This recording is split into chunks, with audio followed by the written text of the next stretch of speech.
दुनिया में सबसे प्यारी ईश्वर की कल्पना है।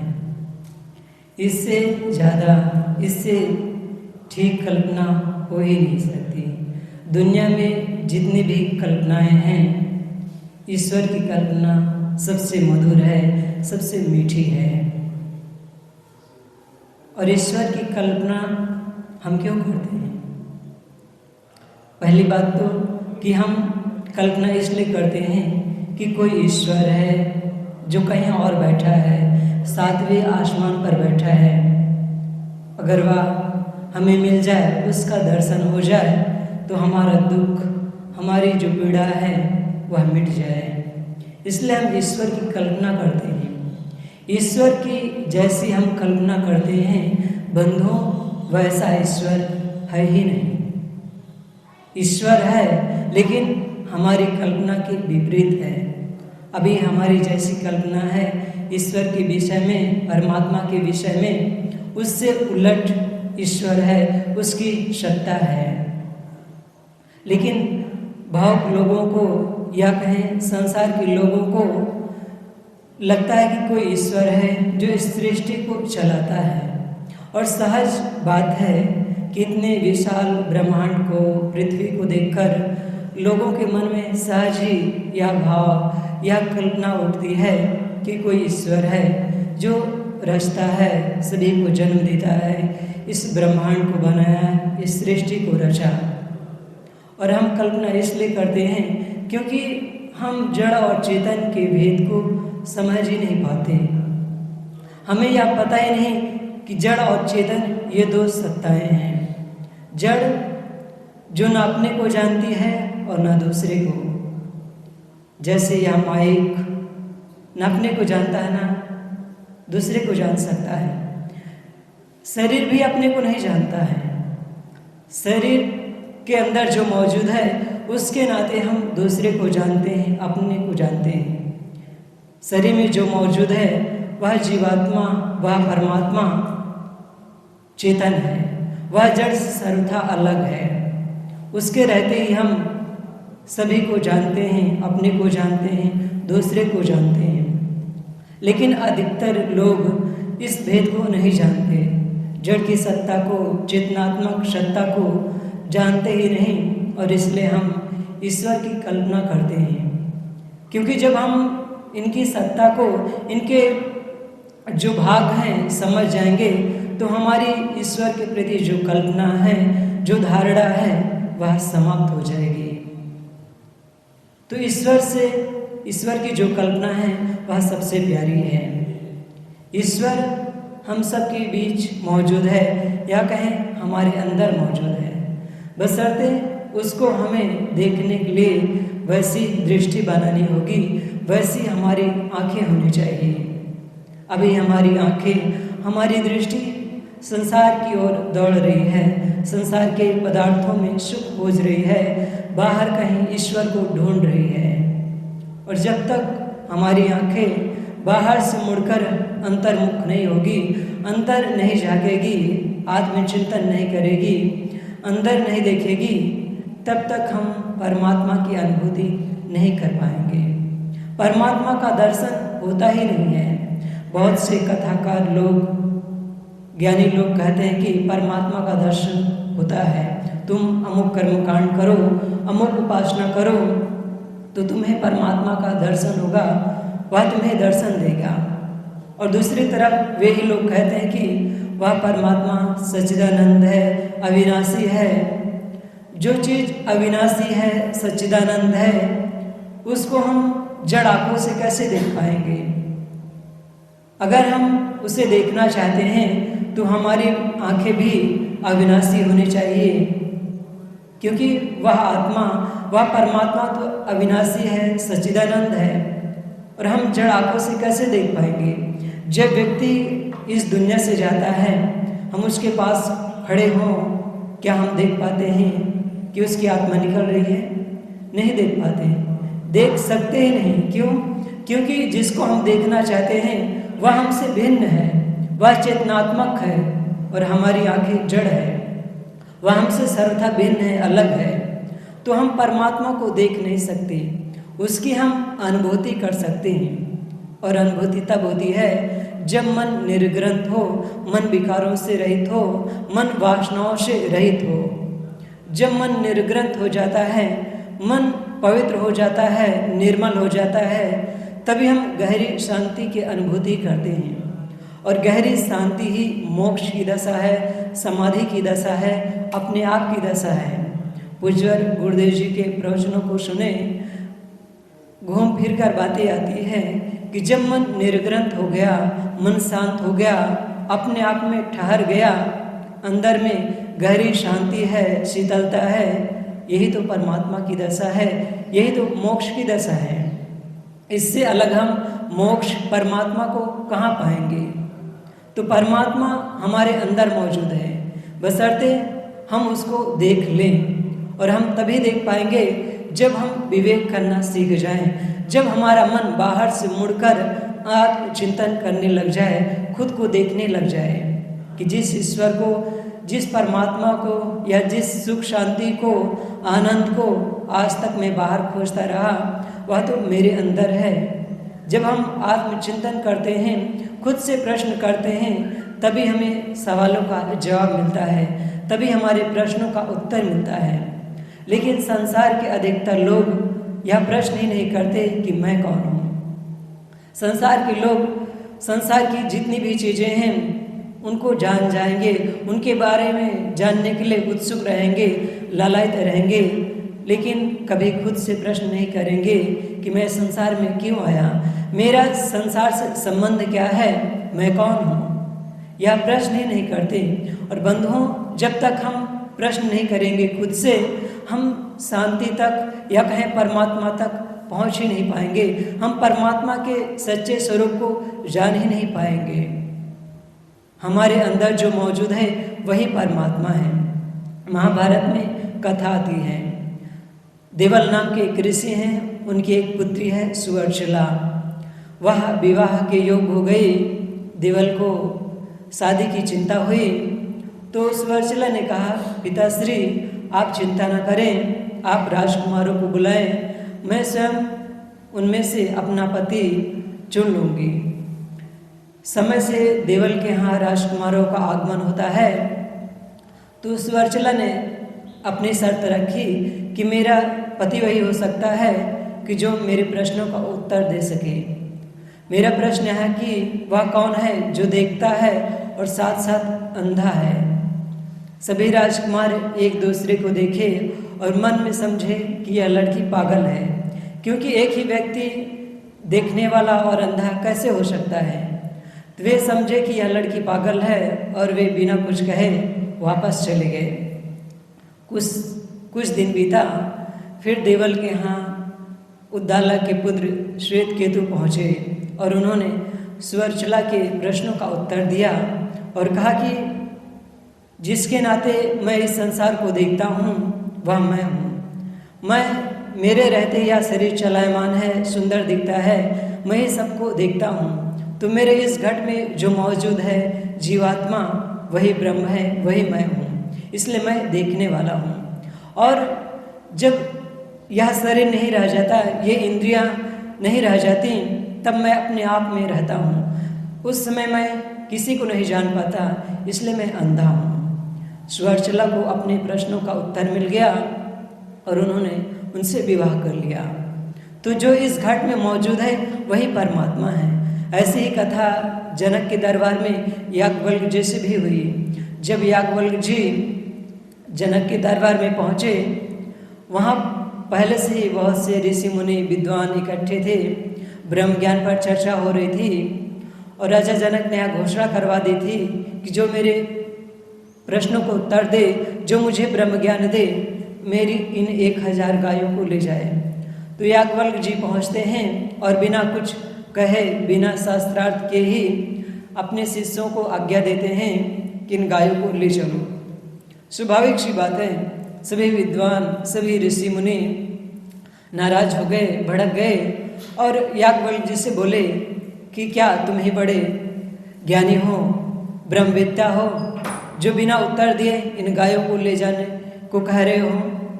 तब याज्ञवल्क्य जी ने बड़े शांत, बड़े मधुरता से कहा कि ऐसी बात नहीं है, मैं कोई विद्वान, कोई बड़ा ज्ञानी नहीं हूँ। मैंने तो इसलिए कहा इन गायों को हाँकने के लिए क्योंकि मुझे गायों की आवश्यकता है। और हाँ, यदि आप सब ब्रह्म के विषय में मुझसे कुछ पूछना चाहते हैं, सहस्त्रार्थ करना चाहते हैं, तो आप प्रश्न करें, मैं कोशिश करूँगा आपके प्रश्नों का उत्तर देने का। तो सभी ऋषियों ने ब्रह्म के विषय में याज्ञवल्क्य जी से प्रश्न किया और उन्होंने उत्तर दिया। उन्हीं में से एक ऋषि ने प्रश्न किया कि ब्रह्म क्या है, दिखाओ। तब याज्ञवल्क्य जी ने कहा कि जो इस शरीर में मौजूद है, जिसके नाते यह शरीर सुंदर दिखता है, चलायमान है, सबको देखता है, अपने को जानता है, यही ब्रह्म है। तब उस ऋषि ने कहा कि मैंने कहा कि ब्रह्म को दिखाओ, लेकिन आप ब्रह्म को ना दिखाकर आप उसके लक्षण बता रहे हैं। जैसे मैं कहूँ कि घोड़ा दिखाओ, लेकिन आप घोड़े को ना दिखाकर उसके लक्षण बताते हैं कि वह 4 पैर वाला होता है, सफ़ेद काला होता है, तेज भागता है।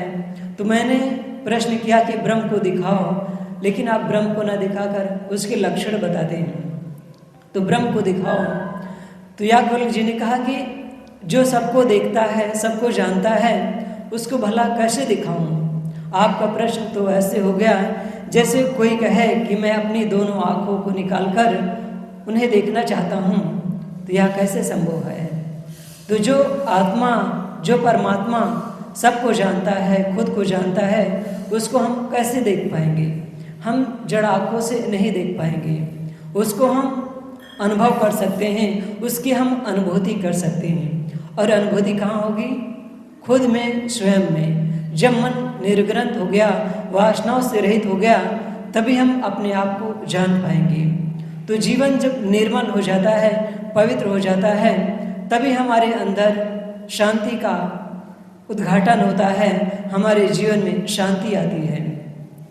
और जीवन तब निर्मल बनेगा जब हम निरंतर स्वाध्याय चिंतन करें, संतों का सानिध्य प्राप्त करें और एकांतवास करें। एकांतवास का मतलब यह नहीं कि घर छोड़कर आप बाहर चले जाएं। घर में ही कुछ समय के लिए एकांतवास हो जाएं, किसी से ना बोलें, खुद आत्मचिंतन करें अपने विषय में कि आज तक मेरा जीवन कैसे बीता, आज मैं कैसे महसूस कर रहा हूँ। जब हम खुद से प्रश्न आत्मचिंतन करने लगते हैं, तब हमें एक किरण दिखती है प्रकाश की, और वही किरण हमें निरंतर शांति की ओर, परमात्मा की ओर ले जाती है। तो जीवन स्वच्छ होना चाहिए, लेकिन संसार के लोगों का जीवन विकारों से, वासनाओं से भरा हुआ है, और इसीलिए तो हम परमात्मा की अनुभूति नहीं कर पाते, अपने आप की अनुभूति नहीं कर पाते, क्योंकि हमारा देखना, सुनना, भोगना सब अस्त व्यस्त हो गया है। और जब देखना, भोगना, सुनना गलत हो गया, तो मन दिन रात उन्हीं का चिंतन करेगा। मन है क्या? मन कोई अलग से सत्ता नहीं है कि वह हमें परेशान करती है। हम जो देखते, सुनते, भोगते हैं, उन्हीं का संस्कार मन है। और हमारा देखना, सुनना दूषित है, गंदा है, तो हम कैसे उम्मीद कर सकते हैं कि हमारा जीवन सुखमय होगा, हमारे जीवन में खुशियाँ आएंगी, मेरे जीवन में प्रेम का उद्घाटन होगा। अगर हमें सचमुच सुख को पाना है, शांति को पाना है, या कहें मोक्ष को उपलब्ध होना है, तो बंधुओं, हम अपने व्यवहार को बदलें, अपने जीवन को बदलें। हम जो बढ़ बढ़कर बोलते हैं, हम जो बढ़ चढ़कर अपने धन ऐश्वर्य की, अपने रूप सौंदर्य की चर्चा करते हैं, इसको समाप्त करें। हम शरीर की जो आसक्ति है, मोह है, इसको समाप्त करें। और अगर हमें बनना है तो बाज बने, तोता ना। तोता बोलता बहुत है, लेकिन ज़्यादा ऊंचाई तक उड़ नहीं पाता। बाज बहुत कम बोलता है, लेकिन सबसे ज़्यादा ऊंचा उड़ता है और बाकी पंछियों का राजा होता है। तो अगर हमें बनना हो तो बाज बने, ना कि तोता। बाज हमेशा अकेला उड़ता है, तोता झुंड में उड़ता है। या कहें बाज के अलावा जितने भी पंछी हैं, सभी झुंड में सामूहिक उड़ते हैं, लेकिन बाज अकेले उड़ेगा। और उड़ेगा तो बाज के साथ, नहीं तो अकेले। और इससे हमें यह सीख लेनी है कि हम ऐसे लोगों का त्याग कर दें जो हमें कहते हैं कि तुम कुछ नहीं कर सकते हो, जो छोटी सोच रखने वाले लोग हैं, जो हमें सत्कर्म से भटकाने वाले लोग हैं, तुच्छ बुद्धि के जो लोग हैं, उनका हम त्याग कर दें, उनसे हम अपने आप को अलग कर दें, तब हमारा जीवन ऊंचा उठ सकता है। बाज का दूसरा गुण है कि उसका विजन, उसका लक्ष्य क्लियर होता है, साफ होता है। और एक बार जब बाज अपने लक्ष्य को निर्धारित कर लेता है, टारगेट कर लेता है, तब फिर बीच में कितनी ही मुसीबत बाधा क्यों ना आए, वह अपने लक्ष्य से नहीं दिखता। और इससे हमें यह सीख लेनी है कि अगर हमें सफल होना है, अगर हमें परमात्मा तक या हमें सुखमय जीवन जीना है, तो हम अपने लक्ष्य को निरंतर पाने के लिए अग्रसर रहें। जो कठिनाइयाँ आती हैं उनको हटाते रहें, उनसे लड़ते रहें, उन कठिनाइयों से हम हारे ना। और संसार के लोग ऐसे ही करते हैं, थोड़ी सी विपत्ति आई कि ध्यान साधना का मार्ग छोड़ देते हैं, संत गुरुजनों का सानिध्य छोड़ देते हैं। और जो निरंतर कठिनाइयों का सामना करते हुए स्वाध्याय चिंतन संतों का सानिध्य प्राप्त करते हैं, उनका जीवन शांतमय बन जाता है। बाज का तीसरा गुण है कि वह कभी भी मरे हुए जानवरों का मांस नहीं खाता। और इससे हमें यह सीख लेनी है कि हमारा जो पास्ट है, हमारा जो भूत है, वह मर चुका है। अब हम पुरानी बातों को याद करके दुखी ना हो, चिंतित ना हो, हम नए ढंग से जीवन की शुरुआत करें। जब हम पुरानी बातों को छोड़कर नए ढंग से जीवन जीने के सोचते हैं, बारे में सोचते हैं, चिंतन करते हैं, तभी हम शांति तक पहुंच सकते हैं।